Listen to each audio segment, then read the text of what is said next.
So let me break down one of my biggest insecurities, or the main insecurity, which is my nose. I honestly feel like it's really wide, oddly shaped, looks good from different angles, but overall I just feel like it's big. Like I have big nostrils. Like I don't think about it all the time, but I'm always conscious to make sure that I contour my nose because I do want it to appear slimmer. And I really feel like insecurities are basically in our heads. We think about it so much that we magnify it, and we basically make a mountain out of a molehill. Like we make something so small so big, whereby you actually think that everybody else is thinking the same thing as well, so you almost become obsessive. And like insecurities are so personal and they're relative to the person who has them. It makes us feel vulnerable to admit that we aren't fully confident, we aren't fully happy, and we aren't fully satisfied with something, especially if you consider yourself to be a strong person. So I actually understand now why people get plastic surgery. It's like an automatic high. It's like a fast track to confidence. It sounds so shallow and it sounds so bad. Being insecure about something does not make you an insecure person, because there may be dozens of things that you are happy about, that you are confident about, whether it's your ability to speak, your ability to communicate, your gifts, your talents. One insecurity does not make you insecure in every area of your life. It's so much easier to change yourself than to fully embrace all of who you are. We are a product of our society. We see images, we see newspapers, we see magazines, we see TV adverts, we see Instagram posts, we see all of these things. To all of my young followers who are insecure about their physical appearance, I say give it time and give it love. And everyone's always talking about the glow up, and I definitely had my glow up. Honestly, who I was when I was around 14 definitely wasn't the person I was around 19, 20. I definitely glowed up. Like I was chubby, my face was round, my face naturally came into shape. I feel like we have so much time, but I feel like our generation just wants to rush everything, rush everything, rush everything. But you can't fix what you can't see. It's the soul that needs a surgery. Hey guys, my name is Breeny Lee and welcome back to Soul Surgery. So in today's episode, we're going to be talking about a different kind of surgery. We're going to be talking about plastic or cosmetic surgery. Now, a little disclaimer, I am not here to police anybody out or try and talk people out of doing what they already want to do, or look down on people who have had plastic surgery or are thinking about getting plastic surgery. At the end of the day, you are going to do whatever you choose to do anyway, but I feel like it's my responsibility just to kind of show you a different perspective or show you a different angle. So let's get straight into it. So I think it's impossible to talk about plastic surgery or cosmetic surgery without mentioning the elephant in the room, which is insecurities. The definition of an insecurity is something that makes you unsure or uncertain about yourself, which makes you less confident.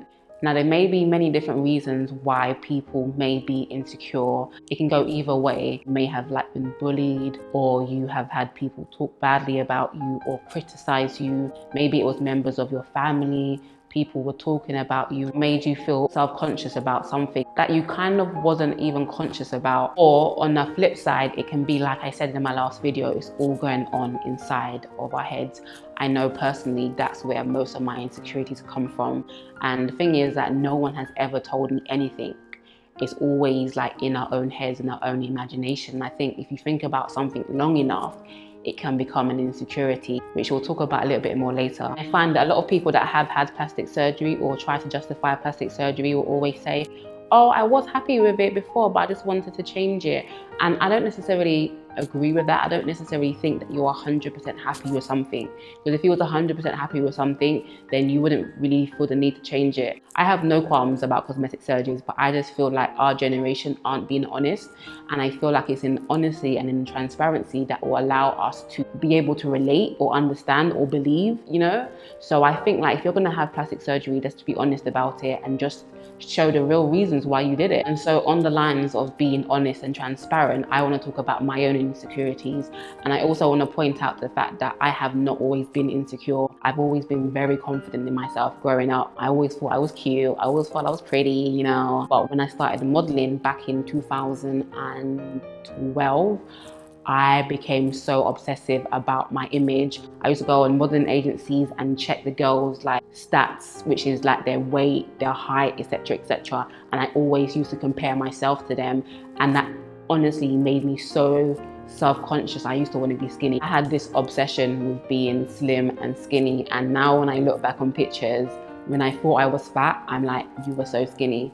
But I feel like since I've broken out of that whole modeling thing, I've been able to more accept myself and just be like, do you know what? My body will never be naturally thin. I will never be skinny. I have hips. I am curvy. Like, I will never be stick thin. As I've learned to accept that, I've become a lot more happy and content with that. Another thing that kind of made me more insecure or self-conscious was like joining social media. So there's one person who I became friends with online, and he was an editor. He was a photo editor. Whenever he would edit my photos, he would like slim down my nose, remove all of the lines. And after a while, you start thinking, I would look a lot better if my nose was thinner.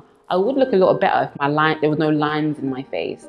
You start thinking, oh, that looks quite nice. And you start becoming obsessed with the phony, the fake. And so there's a model called Cindy Crawford, and she was like, I don't even look like Cindy Crawford. When she looked back at her edited photos, you know? So my insecurity became the width of my nose. For the longest while, I just was like, my nose is too big. I just thought like, my nose is big. I would look so much better with a thinner, slimmer nose. And like when I was on the websites comparing myself to black models, they all looked beautiful, slim faces, European features. And I was like, oh, I don't look like that. So I would constantly compare myself to these models or these people that I aspired to be like. And so that's when it became detrimental. And so for the longest while, I was just completely obsessed with getting a slimmer nose. And I did think about it. I didn't know when I would do it. So I always felt like if I had the opportunity, who knows? But one thing that stopped me about like actually going forward with it was that I'm not spending so much money on rhinoplasty. And I wasn't 100% convinced that I wanted to do it, but I was contemplating the idea. So back in January, I got the opportunity to have a non-surgical nose job. And so basically what that is basically temporary fillers. They last about 9 months, and they're inserted into the tip of the nose, the middle and the top bit there. So basically what that does is it basically gives the nose more shape and more definition. Basically what you would do using contour and highlight, you would do that with the fillers. So that's what I got done in January. One thing, my problem had never been my bridge or my nose. My nose has always been dead straight. But the only thing is that I always wanted my nostrils to be smaller. I always thought I had like a wide nose. So that never changed on the surgery. My nose looks completely the same from the front. It only looks different from the side, and I'll insert a photo right here.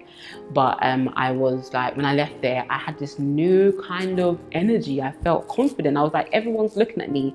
Bear in mind, I looked very dusty that day, but I felt like everybody was watching me. And that day, I realized that everything is all in your mind. I must say that at that point, I wasn't mentally strong. I was still viewing myself as something is wrong, something needs to change. So from that day, I can say nothing has changed.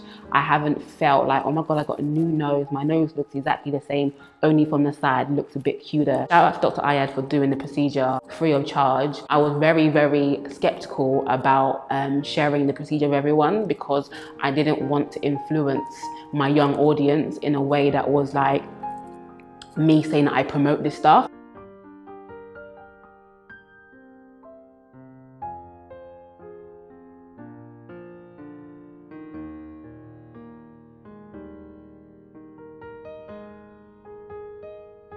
And so the lesson from that is like, it is super duper duper duper hard to love yourself in a world that is constantly telling us not to, constantly telling us we're not thin enough, we don't look good, our nose is not small enough, our lips are not big enough, our features are not defined enough. There's so many messages out there that are constantly telling us, do not love yourself. The most bravest thing, the most hardest thing to do as a woman in today's society is to love yourself and accept yourself. It's so much easier to change yourself than to love yourself, especially if you've got money. And I can't talk about cosmetic surgery without talking about Kylie Jenner and the whole Kardashian family. And I really think what they represent to us is and a self that we all would aspire to be like. We all want to be better. We all want to be seen as pretty or beautiful or rich or wealthy or successful. We all want to feel like that. Whether you admit it or not, we all aspire to be perfect. That's why we wake up every day. We aspire to some form of greatness that is constantly moving further and further and further away the more we try and grasp for it, because at the end of the day we live in an imperfect world and nothing you can do will make you perfect. And the sad thing about Kylie is that she only became really relevant when she changed herself, when she got bigger lips, when she changed the shape of her face, when she changed the shape of her nose, when she got curves. It's crazy because now the media have like put her on this high pedestal and like this is the ideal, this is the ideal of perfection. And I feel like Kylie is not the problem. I feel like she's a reflection of society and how fallen and how far away we have fallen. I don't blame her for not liking something about herself and feeling like she's had to like change or alter that just to feel accepted or acceptable, because the reality of the matter is that she has been accepted, not for being her real self, but for being a self that is like so far from it. And this is what soul surgery is all about. It's about saying what truly matters. So I've been reading this book and it's called Changes That Heal, and I basically got it from my my therapist who recommended this book, and it's called Changes That Heal. And in there it talks about the difference between the ideal self and the real self. Basically, in this world we live with two pictures in our mind, one the ideal self and one the real self. And the ideal is what we would aspire to be like, what we think would be utter perfection, and then we have the reality, which is what we are now. We all strive to be better, we all strive to look better, to feel better, to do better. In that striving for perfection, ignoring the real self, we become infatuated by a reality that isn't real, and that is the ideal self. So I'm going to read a little bit from there. We all have a distant memory of what we were meant to be. We can all imagine what a perfect me would be like. Think for a second about the perfect you. Think about the possibility of doing perfectly everything you can do. When you force yourself to think about that, you can begin to see the tension between what you imagine and what is real.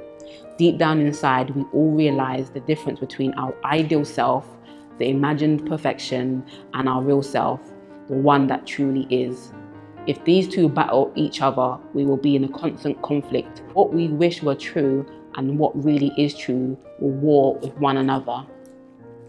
Now I'm going to read the part of the real self. So the real self is the one that we truly are, not the one we wish to be. The real self is not ideal, no matter how much we wish it were. The reality of our situation is that our real self has fallen. The ideal has been lost. We are beset with weaknesses and fallenness. We are broken and not what we would like to be. We don't think it's okay to be weak. Our ideal self would not be weak. We are also broken. We have been injured in many ways, and our real self houses all of the evidence of those injuries. The pain, the brokenness, and the emotional underdevelopment we all possess is part of who we really are. Brokenness and immaturity are parts of our real self. Now, what that really says to me is that we have this picture in our mind of what it means to be perfect. And it's that ideal self that we try to sell to other people. So when someone asks you to describe yourself, you tell them all the fantastic things that are about you and hide all the things that you really despise and hate about yourself. We constantly want others to see the ideal self as opposed to what is real. I think our obsession with ourselves can be very detrimental to not only our mental health, but our spiritual health and like just how we feel about ourselves in general. Vanity is very obsessive. It's like a never-ending pursuit. You run and you chase it and it gets away, and then you run and chase it some more. And that's why we've got people that are injecting their faces constantly changing. And the thing about cosmetic surgery is that you have to keep it up. You don't stay that way forever. With injections, you have to top them up every 9 months. With silicone in your breast, you have to get it changed like every few years. Like, it does not remain the same. It's not a one-time fix. It's really hard to like be alive and have to go to doctors because you're sick, or go to the dentist because you got cavities, you know, like without the added pressure of, oh my God, I need to change my implants because like they're flipping over and they're causing me aggro. People think that plastic surgery is like gonna fix all their cures. And the problem is that it doesn't fix your heart. It doesn't fix what's really going on within you. It's only for the surface, it's only for the outside. And if you're only living for the outside appearance, you're not going to be happy. And I love Beyonce's song, Pretty Hurts. And in the beginning, they asked her, what is your aspiration in life? And she said, my aspiration in life is to be happy. And the way that I read that is that she has done all these things. She's trying to strive to get a prize, trying to win Miss World. At the end, all she wants to now do is be happy. All this outside, all this making up and doing up and stuff, it can only get you so far. Outer beauty is like candy. Like once you eat it, you're going to be hungry again because it's sugar. More sugar makes you want more sugar. Sugar makes you more hungry. Don't be eye candy, be soul food. Be something that you can actually take and it's actually going to fill you up, you know? Be a woman of substance. And I know this message is so far removed from what society tells us. Society tells us to be the best version of yourself, be this, do this, aspire to do this. And it's always about aspiration. It's always about getting to a place. And it's never about contentment, being happy with where you are right now. And I truly believe that thankfulness and gratefulness and contentment is really what brings us happiness and joy. When you wake up in the morning and say, thank God I've got a roof over my head. When you wake up in the morning and say, thank God I've got food to eat. Thank you, God, that I'm better than half the world. Even though I don't have that much, I am better than half the world that is out there. When you can wake up and truly be thankful, truly be grateful for what you have been given, that is true happiness and that is abiding joy. It's not getting. It's about appreciating that which you already have. And social media has basically formed a culture of aspiration, and aspiration is great because it has something to work towards. But when the aspiration is unattainable, because unless you have money, like a lot of money to invest in your outer shell, your body change that, whatever, you cannot possess it. And some of these plastic surgery or these procedures will actually cost you like a year's wages. That's how much it actually costs. Instead of people to be investing that in their intelligence or in their self or in their health, they wanted to go and change something. And like I said, I'm not against plastic surgery, but we are living in a fake world and everything that is praised is fake. A lot of us women that do plastic surgery say, oh, I'm just doing it for myself. I'm doing it so that I feel good and I'm not doing it for no man. If you did it for yourself, why not put your clothes on and when you're at home in the mirror, gaze at it yourself? Why put it out there for the world to affirm or for men to gaze at and be like, oh my God, yes. If you're not doing it for other people's affirmation, then why are you showing everybody it? Do you know what I mean? And I think we have to be completely honest. We have to be completely truthful with what our intentions and why we're doing things. If you're always doing it for the approval of other people or you're living your life for other people, you're never truly going to be happy because you're giving yourself away for other people and not giving anything to yourself. I really feel like social media distorts our perception of reality. Just like porn distorts our perception of real sex. Like it's not real, it's a fantasy. And I think a lot of us are living our lives or we're breaking our backs to fit into this mold that isn't actually real. It means absolutely nothing at the end of the day. What truly means anything is that you're happy and that you're a good person. And I think a lot of people take that for granted. They focus on looking good, but they miss being good. Are you a good person? What do you do for others? And I feel like self-obsession is so dangerous because you start to lose empathy, you start to lose apathy. It's all about yourself. How can I get ahead? Like there's just so much to say on this subject. I look at people who have like fake bodies and people can't even tell what's real and what's not these days. And it's kind of sad because we have people that are naturally curvy and people are asking them, is your body real? Because they can't even tell what's real from fake anymore. You may not have what these girls have and that's okay. But if you can learn to look in the mirror and love yourself for all that you are, who you are and what you have and what you possess. I cannot stress enough that beauty is only a percentage. Everything else is what matters. Who you are, your character, your inside is what truly matters. Until you can get to that understanding, you will be set free and you will be happy. And I want to challenge anybody that feels like, I want to change this. When I get some money, I'm going to get rhinoplasty. When I get money, I want to get a boob job. I want to challenge you to find something about yourself that you absolutely love. But there's something about you that you like. I don't believe that you hate everything, whether it's your teeth, whether it's your lips, whether it's your nose, whether it's your eyes, whether it's your bum, whatever. And just look at that, look in the mirror and look at it and just be like, this is beautiful, this is beautiful. And the more that you focus on what is beautiful, is the less that everything that you find wrong about yourself the more that you focus on the thing that you like, is the more that things that you don't like will disappear. It's like in life, you attract what you attract what you are, you attract what you feel. So if you feel good, you'll attract good. If you feel bad, you will attract bad. Insecurities are definitely like really deep rooted, and it's not going to go away overnight. But as long as we can acknowledge where they're coming from, or kind of just shed a little bit of light on them, then we can grow and we can be better, you know? The cure for perfection is acceptance and love and gratitude and appreciation. I think once your heart is full with all of those good things, it will naturally come from the inside and it'll come out, and that alone will make you beautiful. So I'm not knocking anyone that wants to get cosmetic surgery. Always check yourself and say, am I doing it for the right reasons? And who am I doing this for? Is it truly for me, or is it for the approval of others? And the fact is that the approval of others will wear thin. If you're moved by people's praise, you'll be crushed by the criticism. So that's why I never put my hope in anybody else. And that's why I can only really trust in my own thoughts, my own intentions for myself, because then I know those are ones that I can actually truly believe. So thank you guys for watching. Let me know your thoughts in the comment section below. Please look at my online shop called CONTRA-DICTION. It's basically a line of t-shirts that just help us to embrace ourselves and just to love ourselves and just be like, this is the statement, this is me, this is what I'm calling myself, this is the statement that I want to put out to the world. It doesn't matter what you call me, all that matters is what I call myself. And I call myself good enough. I call myself not perfect but real. I call myself pretty and powerful. I don't have to be one or the other, I can be both. And so my CONTRA-DICTION campaign speaks to that. So definitely check out my t-shirt line in the description below, and I will see you in my next one. Bye guys.